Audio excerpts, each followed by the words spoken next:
So let's talk about the appraisal, because there's a lot of questions that come up when it comes to an appraisal being done.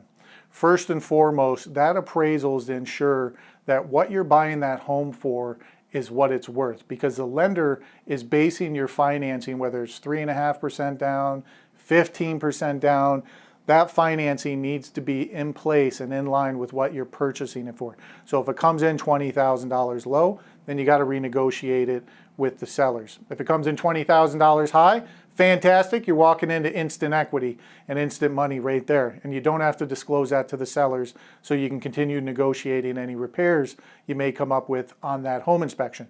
But when it comes to the appraisal, there's certain state and lending standards. So with every home, and every real estate agent should know this, you have to have smoke detectors on each floor going into the bedrooms and in the bedrooms as well.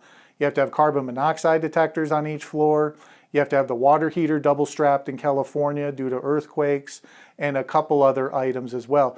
Mainly it all falls under health and safety. So if there's floorboard that's tore up, that needs to get repaired. That's going to get called out on the appraisal. If there's a broken window, that needs to get fixed. If there's an open electrical socket, that needs to get repaired by an electrician. And if those get called out on the appraisal, those are health and safety standards set by the state and the lenders. So now you have to have the seller repair those. There's no way around it. If those don't get repaired and we don't have the appraiser go back out there, snap pictures of it confirming it, then we're not closing on the financing, because it doesn't fit the health and safety. So you have that protection there when it comes to those certain standards in the state of California. So ultimately, at the end of the day, you're protected fully with the appraisal. You have to have those health and safety standards be checked off and pictures of them. Any repairs be done before we can close.